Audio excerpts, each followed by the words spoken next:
Galera, aqui é Ney do canal NM Futebol e hoje a gente vai trazer notícia dos 4 times do Rio. A gente vai falar do jogo Botafogo e Vasco, a gente vai falar do pré-jogo de Flamengo e Resende que vai ser disputado amanhã, a gente vai falar do Fluminense que tem propostas aí por alguns jogadores que estão sendo destaques e de outras novidades mais, tá bom? Vamos começar falando do Botafogo, galera. Botafogo jogou com o Vasco, jogou com o time completo, o Vasco jogou com 7 desfalques e o Botafogo conseguiu perder para o time do Vasco desfalcado. Perdeu a cabeça no começo do jogo, o Adrielson foi expulso e mudou completamente o panorama e a expectativa da partida. A partir daí o Vasco foi superior, dominou as ações, pressionou, perdeu muitos gols e ainda conseguiu marcar 2 gols, decretando a vitória no Clássico e espantando aquela fase negativa. O Vasco já vinha 9 jogos nos clássicos regionais aqui do Rio, que ele estava perdendo direto. E ele agora quebrou essa onda negativa com a vitória sobre o Botafogo, né? É um Vasco novo, é um Vasco rejuvenescido, que ainda tem muito que crescer e vai dar trabalho no campeonato, sim. Foi um placar justo, poderia ter sido maior se o Pedro Raul não tivesse desperdiçado 2 chances reais de gol. O Botafogo realmente ficou acuado, muita marcação, se recuou, perdeu o contra-ataque, perdeu os ataques e jogou completo, e o Vasco desfalcado conseguiu a vitória. Botafogo parou nos 16 pontos, continua em segundo, mas agora empatado no saldo de gols com o Fluminense. Próximo jogo do Botafogo é contra o Flamengo, dia 25 de fevereiro, vai cair num sábado às 18 horas no Mané Garrincha, em Brasília, tá? Felipe Sampaio, zagueiro do Botafogo, que entrou aos 28 minutos do primeiro tempo, entrou no primeiro tempo, ele teve um mal-estar, desmaiou em campo, saiu de ambulância, vai fazer exames para ver o porquê desse desmaio e aí a gente vai passar para vocês a notícia assim que a gente souber, tá bom? O melhor do time do Botafogo no jogo de ontem, a gente pode dizer que foi Lucas Perry, o goleiro, fechou o gol, tomou 2 gols que não teve nenhuma culpa e impediu muitos outros gols do Vasco. Então, Lucas Perry foi o melhor do Botafogo, tá bom? Vamos falar agora, galera, do Vasco da Gama. Vasco da Gama fez uma vitória merecida, jogou desfalcado com 7 jogadores, venceu o Botafogo por 2-0, quebrando aí um jejum de 9 partidas que ele perdia direto aqui nos clássicos regionais, e quebrou ontem uma vitória maiúscula em cima do Botafogo por 2-0, gols de Alex Teixeira e Pedro Raul, tá?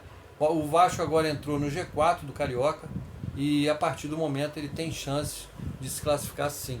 Alex Teixeira foi o melhor em campo, causou a expulsão do Adrielson no começo do jogo e fez o primeiro gol da vitória do Vasco. Ele vem crescendo jogo após jogo e ontem fez uma das melhores apresentações na sua volta ao Vasco da Gama. Pedro Raul perdeu 2 gols feitos, um deles sem goleiro, sem nada, mas ele conseguiu se redimir fazendo o segundo gol do Vasco de cabeça e dando um alívio aí para a torcida. Vasco, com essa vitória, quebrou a maior sequência de 9 derrotas nos clássicos regionais, né? Vasco agora é o 4º colocado com 14 pontos no Carioca. Próximo jogo do Vasco é pela Copa do Brasil, lá no Amapá, contra o Trem, dia 23/2, às 9h30, numa quinta-feira. O Vasco também vai pegar o Boa Vista logo em seguida, dia 25/2, cai num sábado, vai jogar em São Januário contra o Boa Vista, tá? A renda de Vasco e Botafogo, galera, 43 mil pagantes, para Vasco 2, Botafogo 0. Vasco fez um bom jogo, principalmente quando ficou com um homem a mais, soube aproveitar a superioridade numérica, criou oportunidades e poderia ter saído com um placar mais elástico se não fosse o goleiro do Botafogo. Vasco próximo de fechar também com o volante Coelar, do Al Ahly, da Arábia.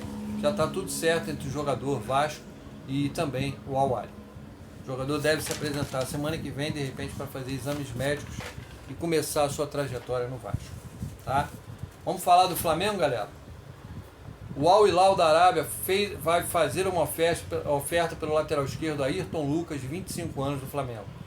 O Ayrton tem contrato com o Flamengo até 2027 e para tirar o jogador do Flamengo vai ter que pagar multa rescisória e para levar o jogador, porque o Flamengo não tem o mínimo interesse em negociar o jogador agora, tá? O Flamengo vai jogar no sábado contra o Resende amanhã com um time alternativo, galera, pois o treinador Vitor Pereira resolveu poupar os titulares para o primeiro jogo da Recopa no Equador, que vai ser agora na terça-feira, tá? Um novo insucesso do Flamengo na Recopa pode gerar a saída do Vitor Pereira. Já ronda nos corredores da Gávea que o Flamengo esteja procurando um treinador e surgiu o nome do Tite, tá?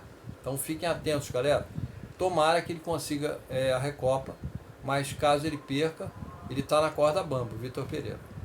Everton Ribeiro, galera, que começou o jogo com Volta Redonda na reserva, entrou no segundo tempo e deu 2 passes para 2 gols do Gabigol.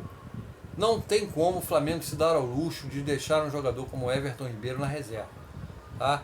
É um jogador que pode decidir com um toque. É um jogador que é um exímio driblador, tem muito talento com a bola nos pés, e eu tenho certeza que o problema do Flamengo não é o elenco. O problema do Flamengo está no banco de reservas. Só isso que eu tenho a dizer, tá?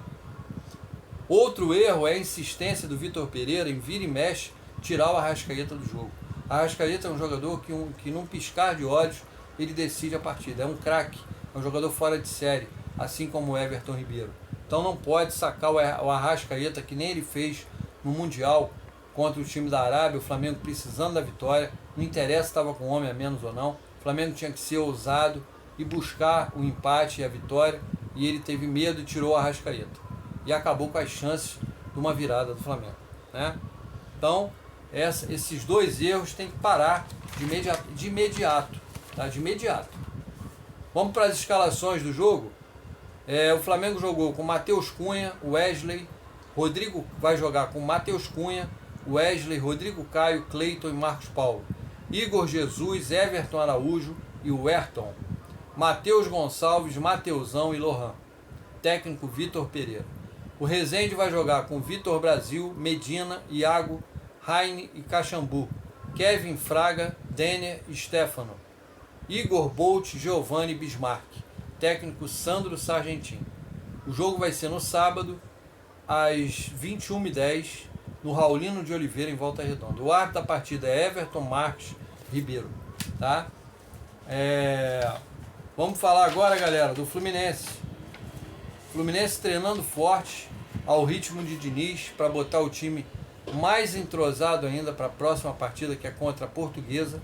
O Fluminense joga no Maracanã, dia 25, às 16 horas, contra a Portuguesa. Os ingressos para a partida já estão à venda, galera. O Fluminense enfrenta nessa sexta, pelo vôlei feminino, Bauru, pela Superliga feminina de vôlei. O jogo vai ser no ginásio do Hebraica, às 21 horas, e o Fluminense tem 3 vitórias consecutivas. Então vamos lá, galera, vamos dar uma força para as meninas, tá? Alexander se reapresentou ao Fluminense, estava jogando na seleção sul-americana, que foi campeã, e já iniciou os treinamentos fortes com o restante do elenco no CT. Cano recebeu uma linda homenagem da Betano, em forma de quadro, do gol lindo que ele fez contra o Vasco, gol de placa. Inclusive o Fluminense também está confeccionando camisetas com gol de placa do Cano, para homenagear o seu artilheiro. Poderemos ter novidades no próximo jogo contra a Portuguesa. Talvez a entrada do Alexander na lateral esquerda e a volta do Ganso no meio campo, tá? O Fluminense está buscando no mercado um substituto para Marrone. O jogador vai ficar no Fluminense até junho e o Fluminense não tem pressa, mas já procura um substituto para o jogador, tá bom?